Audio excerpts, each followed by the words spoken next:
the backs of our hands together. It's still wet, so the ink should transfer. Meet me at the side door. We'll sneak on through the main floor.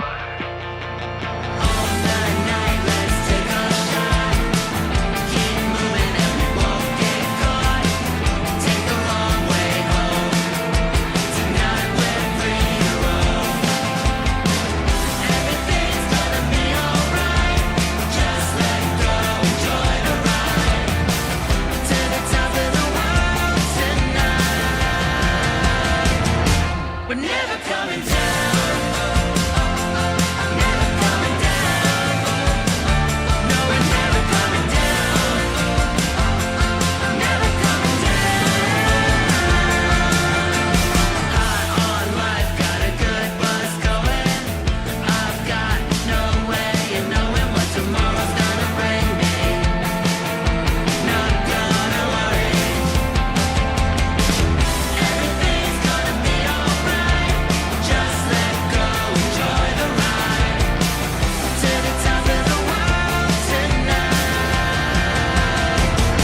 We're never coming down.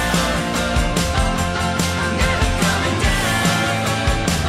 No, we're never coming down. Never coming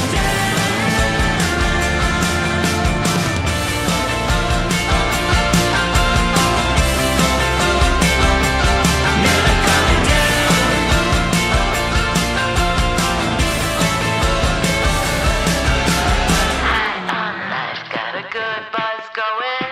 I'm never, ever, never coming down. Never coming down.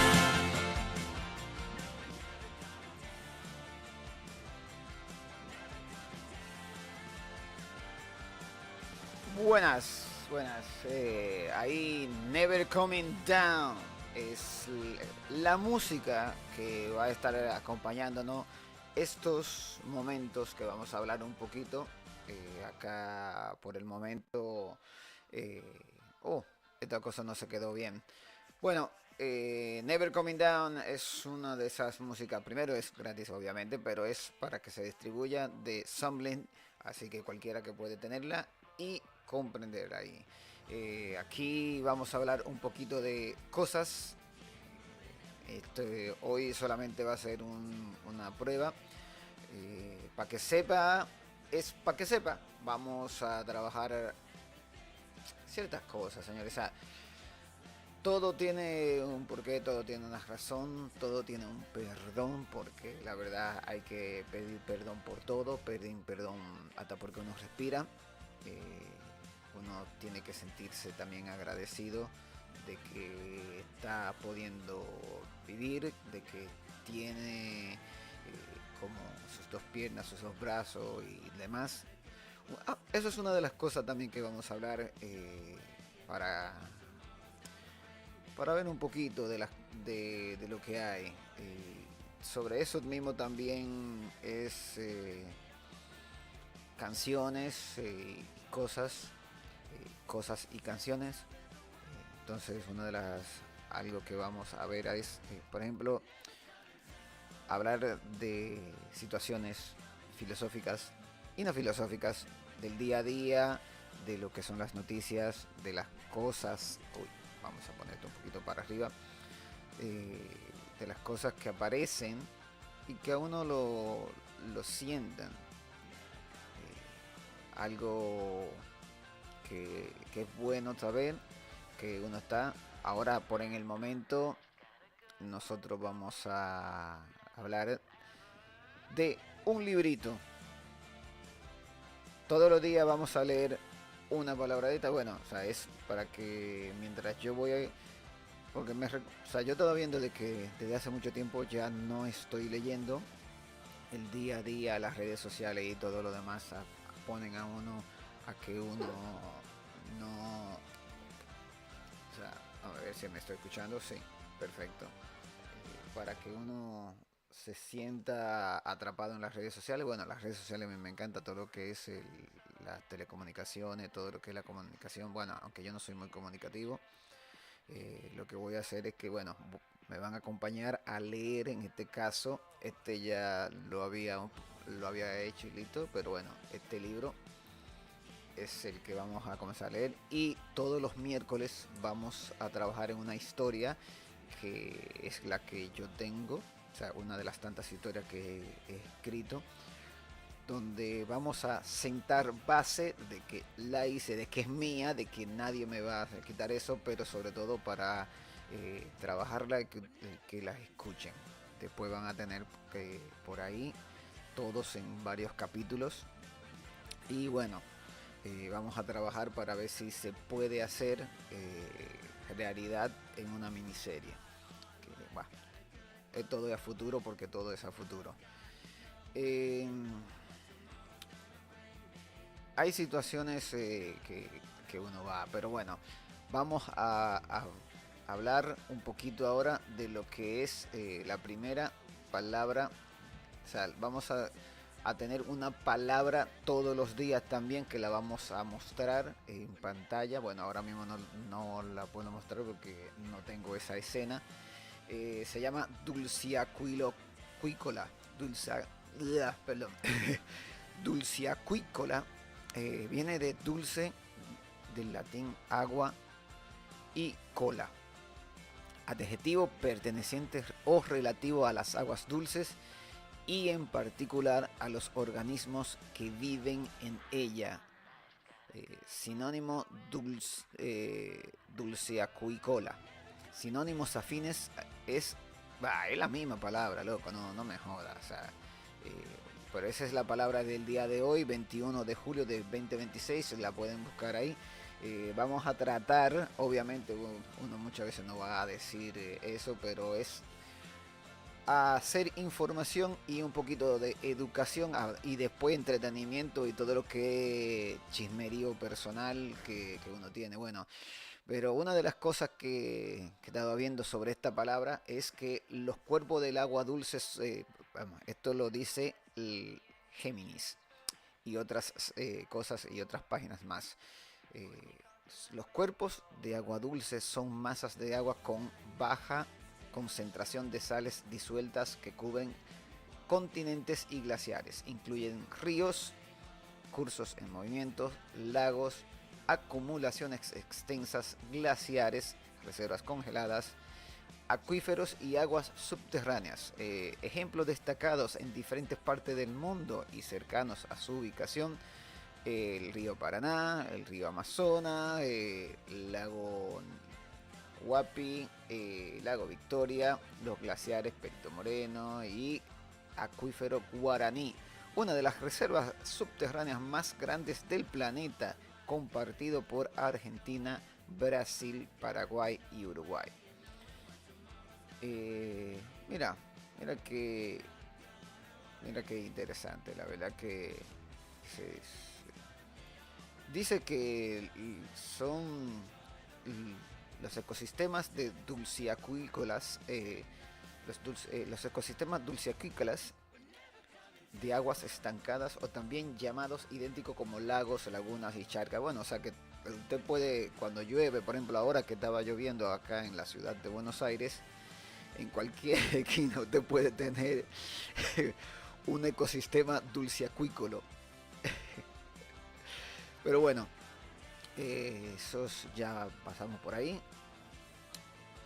Y ahora vamos a ver un poquito. Cuando vemos los dos muebles de la sala, de este sector.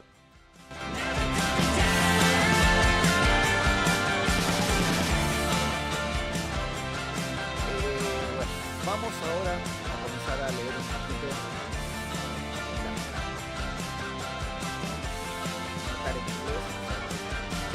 Me va a ayudar a mi querida pronunciation, porque obviamente es complicado.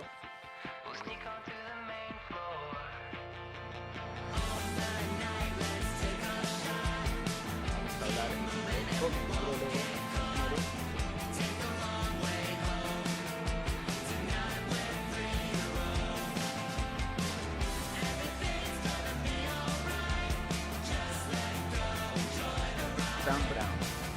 author of the Da Vinci Code, The Lost Symbol.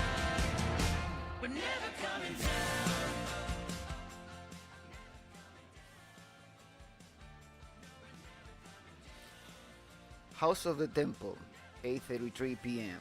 The secret, it's how I die. Since the beginning of the time, the secret had always been how I to die. 34 years old, initiate Geisel down at the human skull cuddled in his palm. The skull was hollow like a bowl filled with blood red wine.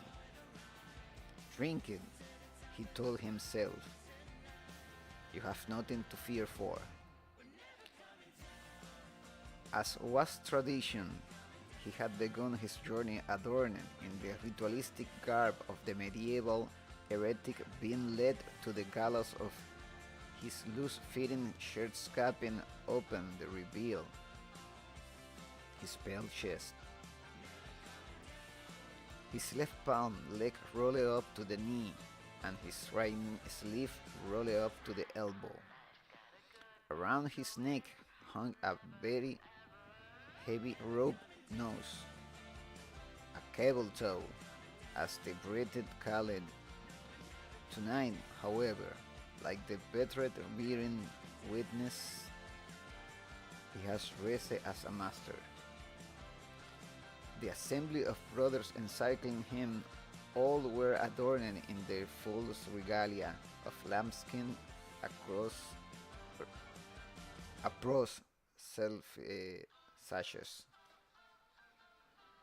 and the white glove. Around the neck hung ceremonial jewels that glistened like ghostly eyes in the mute light. Tiene algunas anotaciones acá, así que está escrito y lamentablemente hay veces que no lo puedo entender porque está escrito sobre encima de esas anotaciones.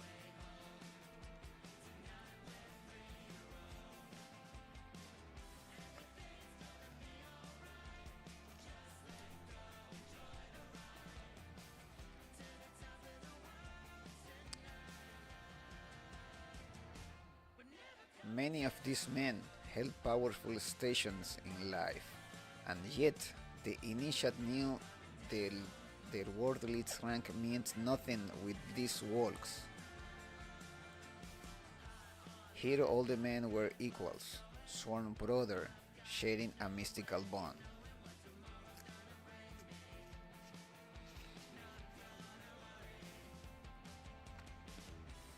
As he surveyed the daunting assembly, the initiative wondered who would outside would ever believe that this collection of men would assemble in one place. Much less this place. The room looked like a holy sanctuary from ancient world.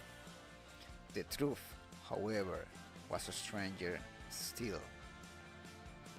I am just blocks away from the White House. This colossal edifice, located at 1733 16th Street Northwest in Washington, D.C., was a replica of a pre-Christian temple, the Temple of the King's Mausoleus, the original mausoleum, a place to be taken after death. Outside the main entrance, two 17-ton sphinxes guarded the bronze door. The interior was an ornate labyrinth of ritualistic chambers, hall-ceiled, vaulted libraries, and even hollow walled the hell of the remains of two human bodies. The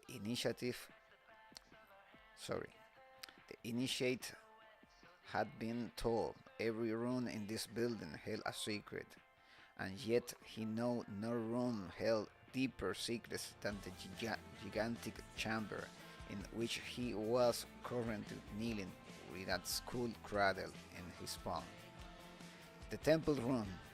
This room was perfect square and cavernous, the ceiling rooted an astonishing 100 feet over hill, supported by monolithic columns of green granite.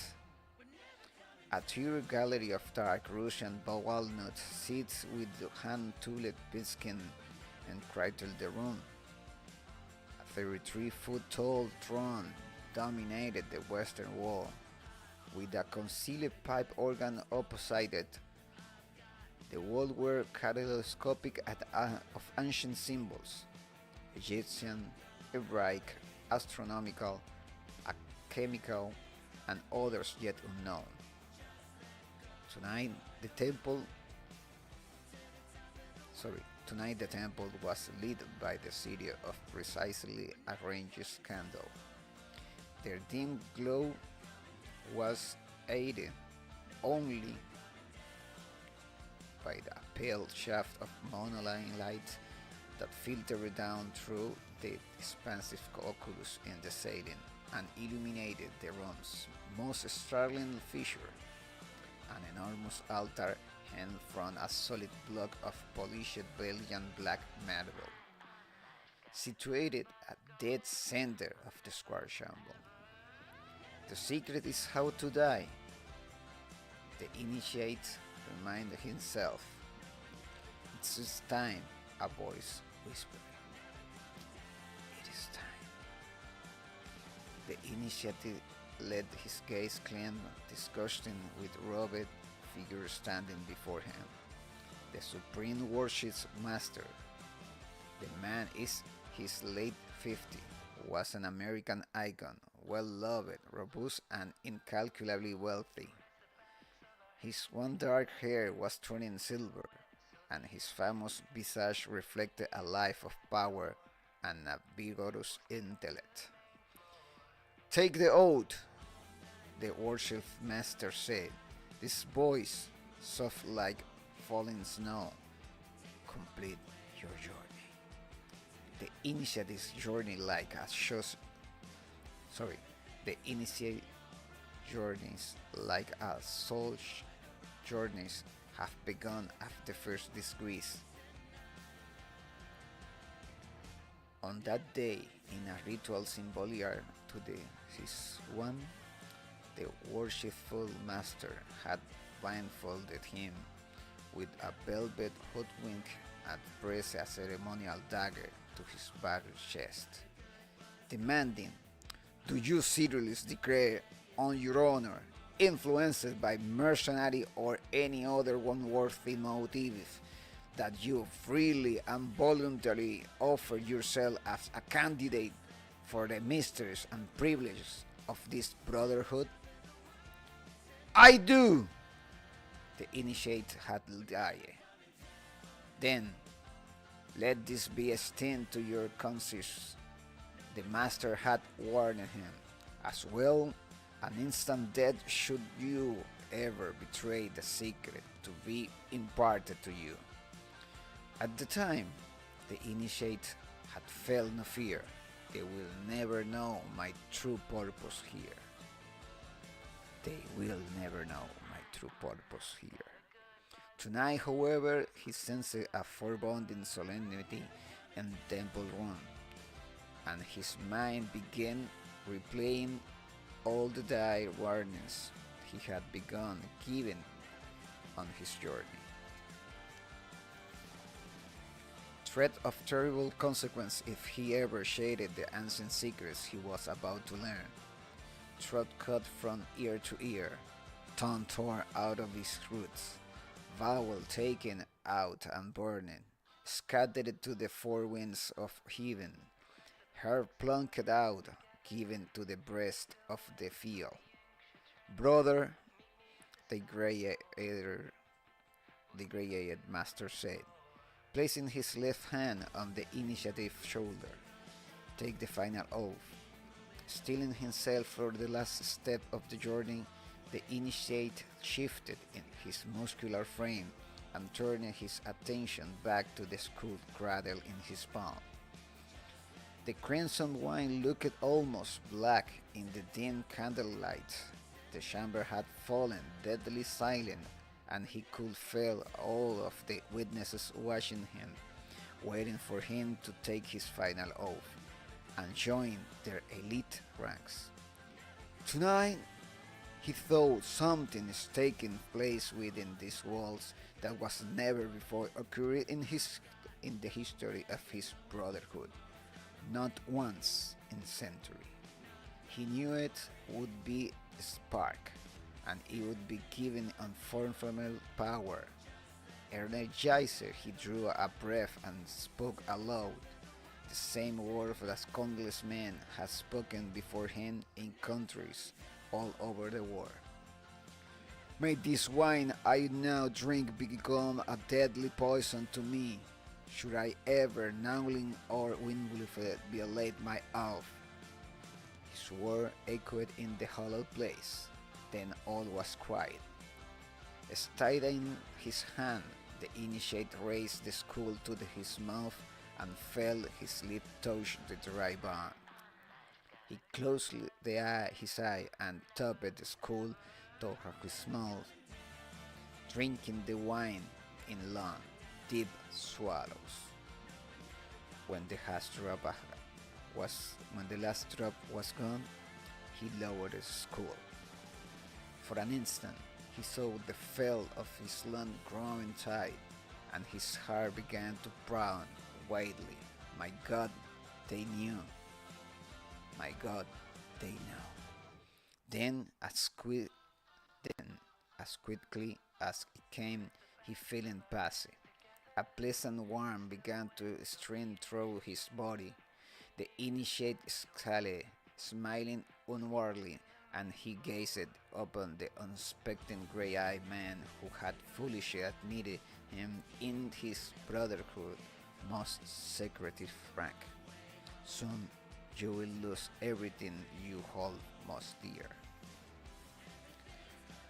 Bueno, para hacer la primera lectura, esto es lo que hay. No voy a poder hablar un poquito más como me hubiera querido, pero bueno, hay que comenzar y esto es lo que hay. Está demasiado rústico mi lectura.